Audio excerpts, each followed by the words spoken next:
आज हम देखेंगे variables in PHP. What is variable in PHP.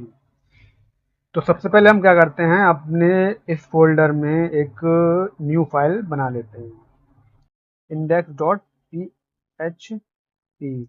याद रहे इसका एक्सटेंशन पीएचपी होना ज़रूरी है। अगर आप इसका एक्सटेंशन पीएचपी नहीं रखेंगे तो हमारी फाइल पीएचपी की नहीं बनेगी। हम अब एंटर प्रेस करते हैं और हमारी पीएचपी की फाइल बनके रेडी हो गई। तो हम सबसे पहले पीएचपी का सिंटैक्स लिख लेते हैं।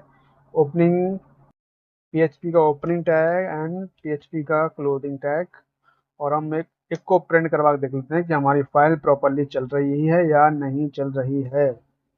हेलो वर्ल्ड, इसको हमने कॉपी पाथ किया। सबसे पहले आप देख लेना कि आपका अपाचे सर्वर ऑन है, जैम सर्वर ऑन है या नहीं। हमारा जैम सर्वर यहाँ पर ऑन है, आप लोग ऑन कर लेना। उसके बाद ही अपने क्रोम ब्राउज़र पे रन करना। यहाँ पे हम अपनी कॉपी पाथ को पेस्ट करेंगे और यहाँ से यहाँ तक हम इसको कट कर देंगे। यहाँ पर लिखेंगे लोकल होस्ट और हमारा हेलो वर्ल्ड प्रिंट होके आ गया। इसका मतलब है कि हमारी जो है पीएचपी की फाइल प्रॉपर तरीके से रन कर रही है, यानी चल रही है। तो अब देख, तो वेरिएबल क्या होता है? वेरिएबल एक तरीके का, मान लेते हैं एक तरीके कंटेनर होता है जो हमारी वैल्यू को स्टोर करके रखता है। सपोज जैसे कि आप जावा प्रोग्रामिंग पढ़ी, आपने सी पढ़ी, सी प्लस प्लस पढ़ी, वहाँ पे आप वेरिएबल कैसे बनाते थे। सपोज हमने एक बनाया ए और इसमें हमने वैल्यू दे दी 10। तो अभी ये क्या है, ये कुछ नहीं है। ए का 10 क्या होता है, कुछ नहीं होता। ये किस टाइप का वेरिएबल है? ये इंटीजर टाइप का वेरिएबल है। ये जावा की बात कर रहे हैं हम, अदर प्रोग्रामिंग लैंग्वेज की। ये पीएचपी की बात नहीं कर रहे हैं। वहां पे हम क्या करते थे, इंटीजर ए इक्वल्स टू 10 कर देते हैं। क्यों? ए हमारा किस टाइप का वेरिएबल है, इंटीजर टाइप का। अगर हमें स्ट्रिंग वैल्यू स्टोर कराना होती थी तो हम क्या लिखते थे, string data type name equals to Ram. ये हमारा स्ट्रिंग हो गया। ऐसे ही हम फ्लोट की कराते तो हम क्या लिखते थे, फ्लोट, और उसमें कोई वैल्यू स्टोर करा देते थे। लेकिन हमारे पीएचपी के केस में ऐसा नहीं है। पीएचपी में क्या करना पड़ता है, हमें सिर्फ डॉलर, सपोज हमें एज लिखना है और एज हमें देना है, तो एज इक्वल्स टू 10। तो ये क्या हो गया, ये हमारा इस एज के अंदर जो हमने वैल्यू डाली है ये है इंटीजर टाइप की। ये ऑटोमेटिक समझ जाएगा कि हाँ भाई ये इंटीजर टाइप की वैल्यू है। और हमने बनाया अगर नेम, और हमने यहाँ पर इसको सेमीकोलन दे दिया, लेकिन अभी इसको नहीं पता है कि अभी हम किस टाइप के होने वाले हैं। नेम को नहीं पता है क्योंकि अभी हमने नेम में कोई वैल्यू इनिशियलाइज नहीं की है। तो जैसे ही हम इसके अंदर वैल्यू इनिशियलाइज कर देंगे, सपोज हमने कर दी राम, अब इसको पता चल गया कि हाँ भाई हम स्ट्रिंग टाइप के वेरिएबल हैं। ठीक है।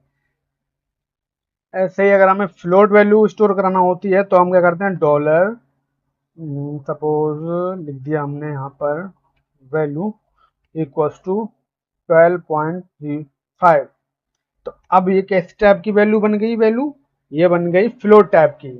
ठीक है। यहाँ पे हमें कोई डेटा टाइप स्पेसिफाई नहीं करना पड़ता, हमें सिर्फ और सिर्फ डॉलर लगाना पड़ता है। ठीक है। जैसे ही आप डॉलर लगाएंगे और वेरिएबल का नाम लिखेंगे, आप फिर इसमें जिस टाइप की वैल्यू चाहो उसमें आप असाइन कर सकते हैं।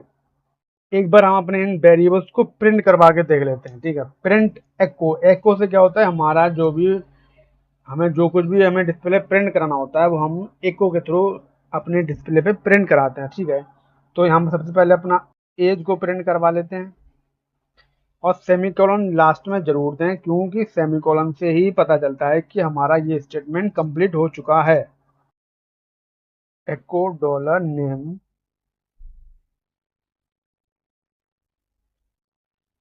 एको डॉलर वैल्यू।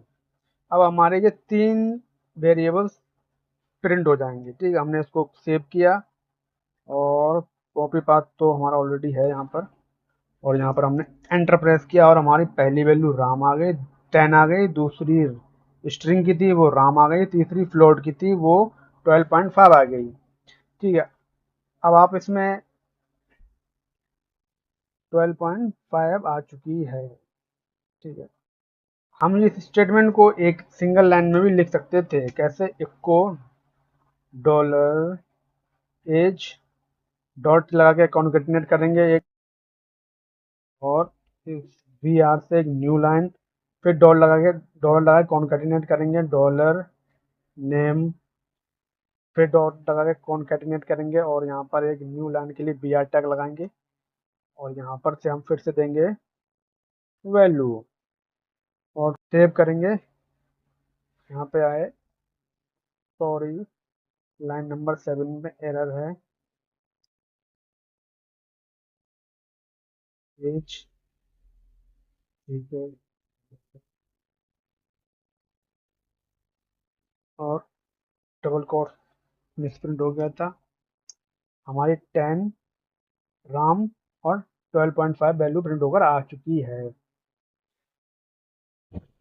लेकिन वेरिएबल लिखने के भी हमारे कुछ रूल्स हैं, तो हम देख लेते हैं क्या हमारे रूल हैं। Rule of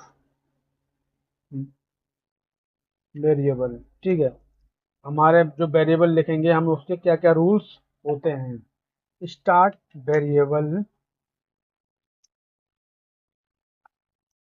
with dollar symbol, ठीक है, एंड या तो किसी लेटर से स्टार्ट होगा या अंडरस्कोर से स्टार्ट हो सकता है।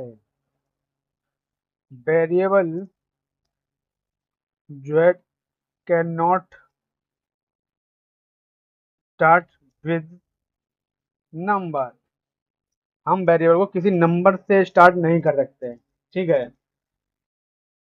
और हम अपने वेरिएबल बनाने में रिजर्व कीवर्ड का यूज नहीं कर सकते, जो रिजर्व की do not use reserve keyword like